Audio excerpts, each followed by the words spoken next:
بلکہ ہر کام جو ہے اچھا، اس کی ابتدا کے لیے بسم اللہ کو اللہ کی طرف سے پڑھنے کا حکم دیا گیا کہ ہر نیک کام، ہر اچھا کام جو ہے اس سے پہلے بسم اللہ پڑھنی چاہیے۔ کھانے کا ہو، پینے کا ہو، معاملات کے ہوں، اس سے پہلے بسم اللہ کا حکم دیا گیا، تو اللہ کے نام کی وجہ سے اس کے اندر وہ برکت ہو جائے گی۔ اس میں اللہ تعالیٰ نے اپنا ذاتی نام ذکر کیا اور دو صفات ذکر فرمائی کہ اللہ تعالیٰ وہ معبود حقیقی ہیں اور ذات کے لحاظ سے ہی وہ عبادت کے حقدار ہیں، اور اس لحاظ سے بھی وہ عبادت کے حقدار ہیں کہ اس کی شفقتیں اور رحمتیں اپنی مخلوق پر بے شمار ہیں، بے حد ہیں۔ اس لیے اللہ تعالیٰ کے دو صفاتی نام اللہ نے اپنے ذاتی نام کے بعد ذکر فرمایا، بسم اللہ الرحمن الرحیم، الرحمن اور الرحیم دونوں نام جو ہیں ان کا اصل مادہ عربی لغت کے لحاظ سے وہ تو رحمت ہی ہے، راہ میم،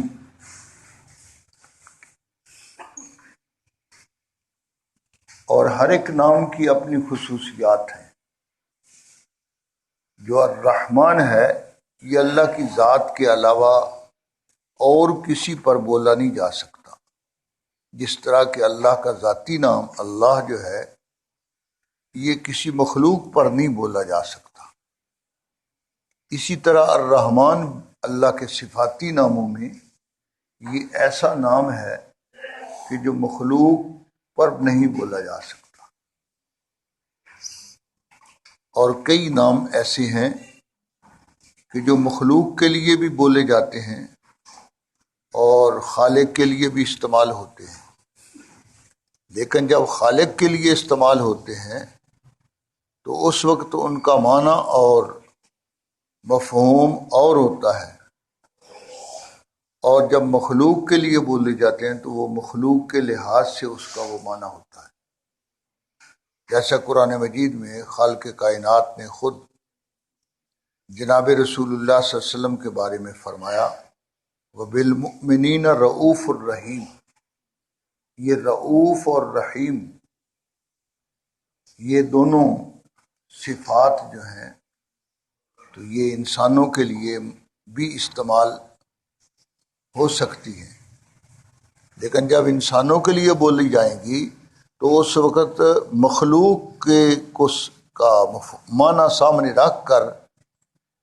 پھر اس کا مطلب جو ہے وہ لیا جائے گا۔ وہ جو اسباب والی رحمت و شفقت ہوتی ہے وہ مراد ہوگی، اور اللہ تعالیٰ کی جو رحمت و شفقت ہے وہ اسباب کی محتاج نہیں۔ اللہ کی رحمت و شفقت وہ اسباب کی محتاج نہیں۔ الرحمن جو ہے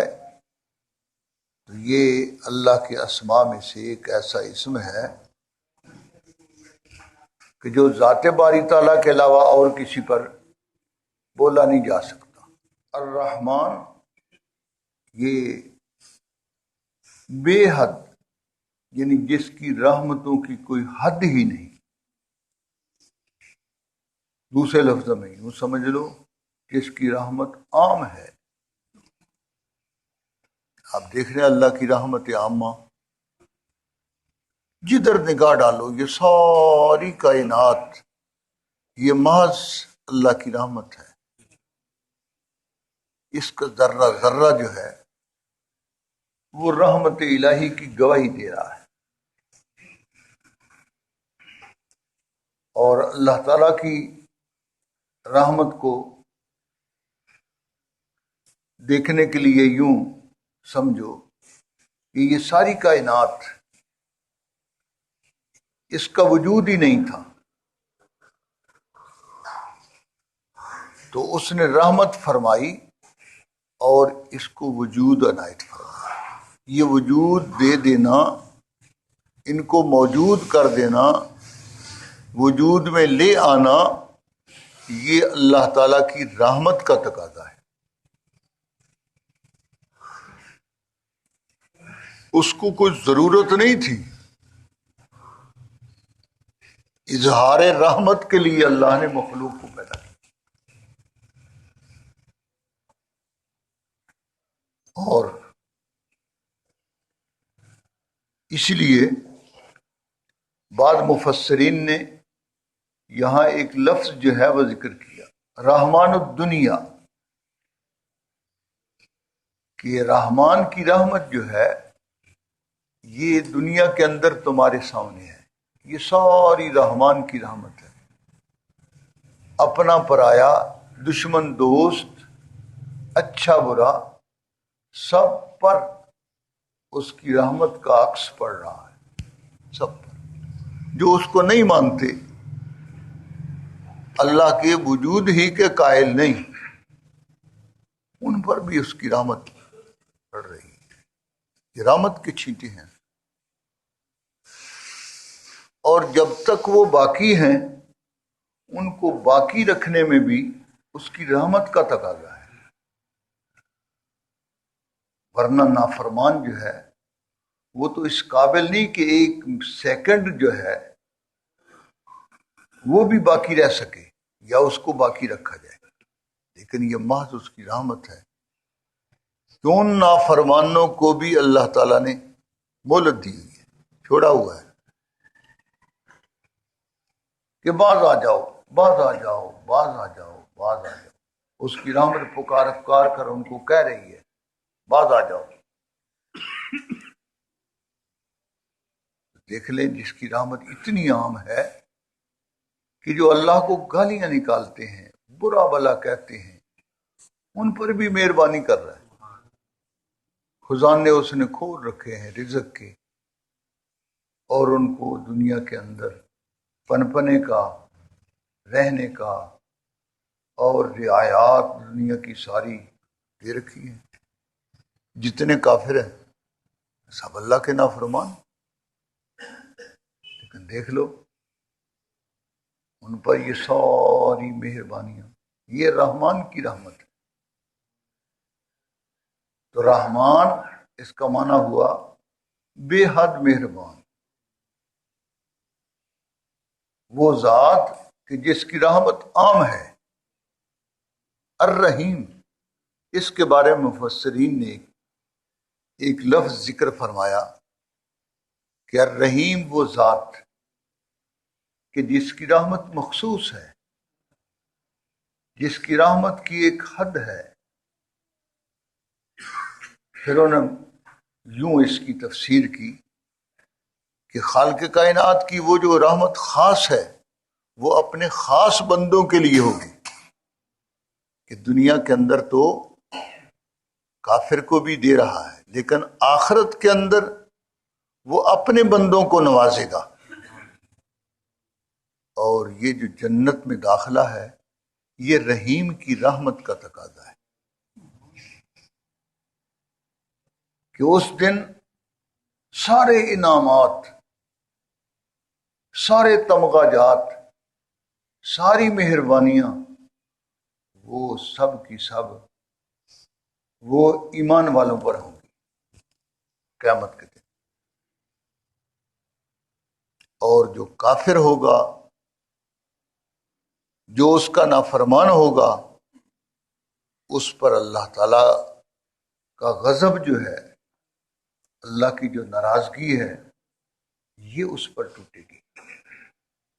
تو رحیم جس کی رحمت خاص ہے کہ اپنے خاص بندے جنہوں نے دنیا کے اندر اللہ کی اطاعت و فرما برداری کی، اس پر ایمان لائے اور اپنی ہمت کے مطابق اس کو راضی رکھا، تو کل قیامت کے دن وہ اس راضی رکھنے کی وجہ سے، فرما برداری کی وجہ سے اس کی خاص رحمتوں کے حقدار ہوں گے، اور وہ ان کو ایسی نعمتیں عنایت فرمائے گا جن نعمتوں کا دنیا میں تصور بھی نہیں ہو سکتا، جنت کی جو نعمتیں ہیں تو اس کے متعلق اللہ تعالیٰ نے قرآن عزیز کے اندر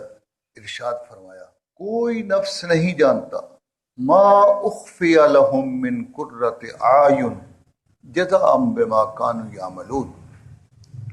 فرمایا کہ کسی نفس کو یہ معلوم نہیں کہ اللہ تعالیٰ نے ان کے لیے کیا کیا چھپا رکھا ہے۔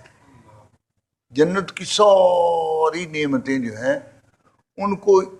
بس یوں اشارے کے اندر ذکر کر دیا، فرمایا کسی کو پتہ نہیں۔ ہمارے پیغمبر علیہ السلام کو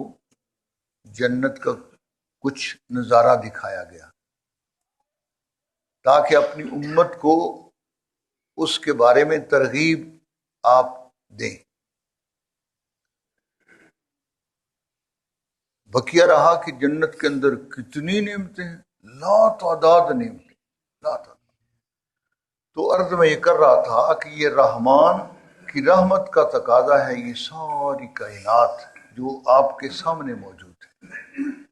نظر آتی ہے یا نہیں نظر آتی، یہ ساری کائنات یہ رحمان کی رحمت کا تقاضا ہے، اور آخرت کے انعامات یہ رحیم کی رحمت جو ہے اس سے ملیں گے۔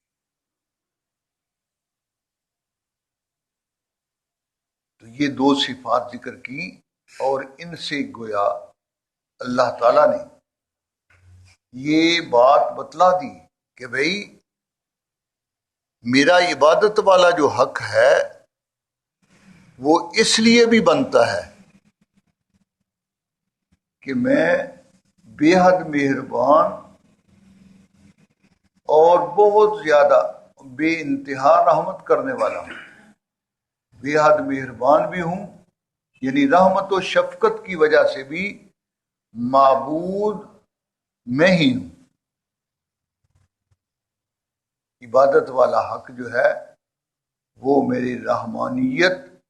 اور رحیمیت کی وجہ سے بھی عبادت والا حق میرا ہی ہے۔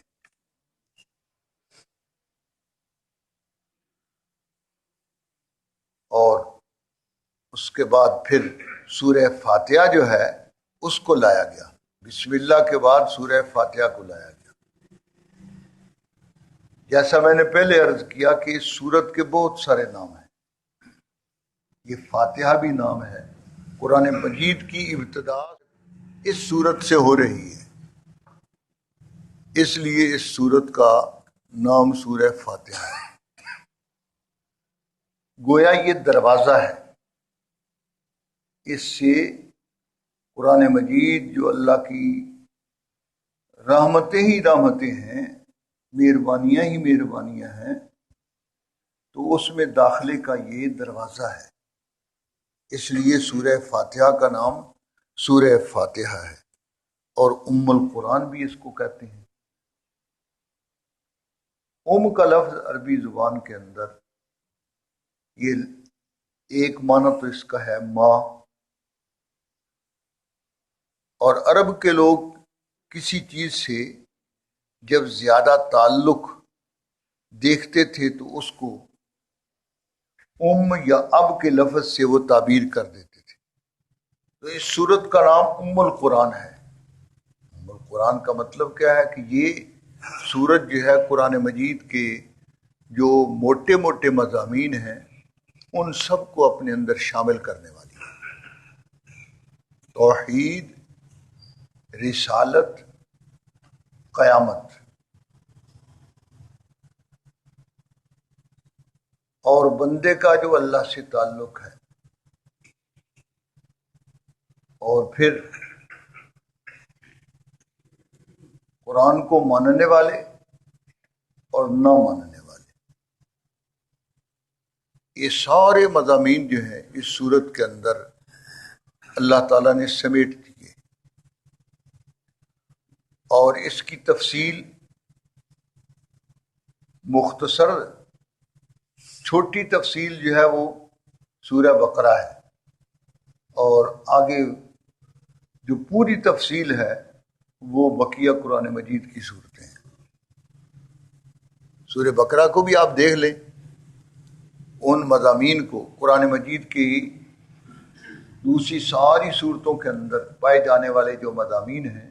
ان سب کو سورہ بقرہ کے اندر اللہ نے سمیٹا۔ کوئی مضمون ایسا نہیں کہ جو اس میں اشارتاً یا وضاحتاً اس کے اندر نہ پایا جاتا ہو۔ بعض مضمونوں کو اشارتاً ذکر کر دیا تھوڑا سا، اور اگلی صورتوں کے اندر ان کی تفصیلات ذکر کر دی۔ تو یہ سورہ فاتحہ جو ہے اس کو ام القرآن اسی لیے کہا جاتا ہے کہ اس میں قرآن مجید کے اہم جو مضامین ہیں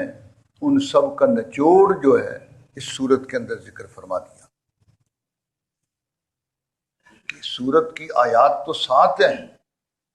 بس ان 7 آیات میں اللہ تعالیٰ نے سارے قرآن کا خلاصہ جو ہے وہ ذکر کر دیا۔ اور اس کو سورہ مسئلہ بھی کہا جاتا ہے، سوال کی، کہ اللہ نے اس میں سوال کا طریقہ کہ بندے کو اپنے رب سے کس طرح سوال کرنا چاہیے، سوال کا طریقہ جو ہے اس سورت کے اندر سکھا دیا گیا کہ بندہ اپنا تعلق ظاہر کرے، ایاک نعبد و ایاک نستعین۔ طلب کیسے کیا؟ اہدنا الصراط المستقیم، یہ چیز مانگی، اہدنا الصراط المستقیم مانگی یہ چیز، اور پہلے تعلق ظاہر کیا کہ یا اللہ تو ہمارا معبود ہے، ایاک نعبد و ایاک نستعین، کہ عبادت کا حقدار بھی تو ہی ہے، تو معبود ہے اور میں تیرا بندہ ہوں، اور تو مستعان اور مستعین ہے اور میں وہ بندہ ہوں جو محتاج ہوں۔ تو محتاج کی مدد کرنا یا اللہ یہ بھی تیرا ہی کام ہے، تو ہی مدد کرنے والا ہے، اس لیے میری مدد فرما اس موقع پر کہ اللہ میری ایک ہی طلب اور درخواست ہے، اور وہ درخواست آگے پیش کی، اہدنا الصراط المستقیم، کہ سیدھا رستہ جو ہے اس پر چلائے رکھ، ثابت قدمی نصیب فرما۔ اہدنا الصراط المستقیم میں ہدایت جو مانگی گئی ہے، اس ہدایت کا مطلب مسلمان کو کہا گیا کہ اپنی ساری نمازوں کے اندر یہ مطالبہ تم برقرار رکھو، اور یہ مطالبہ جو ہے یہی اصل ہے کہ جس کے اوپر چلتے چلتے چلتے اگر موت آ گئی تو سمجھو کامیاب ہو گیا۔ رات حاجی اللہ دتا صاحب کا انتقال ہوا، اللہ جل شانہ ان کو غریق رحمت کرے۔ ہماری مسجد کے نمازی تھے اور نماز کی نہایت پابندی کرنے والے، اللہ ان کی کمیاں کمزوریاں جو ہے اپنی رحمتوں سے معاف فرما دے، اور ان کی نیکیوں کو اللہ پاک قبول فرمائے، ان کے بچوں کو ان کی اچھی باتیں جو ہیں ان پر چلنے اور ثابت قدم رہنے کی توفیق نصیب فرمائے۔ ان کی موت کی وجہ سے جو صدمہ ان کو پہنچا ہے تو اللہ تعالیٰ اس صدمے کو ان کو برداشت کرنے کی توفیق نصیب فرمائے۔ سبحان ربک رب العزت عما یصفون وسلام علی المرسلین والحمد للہ۔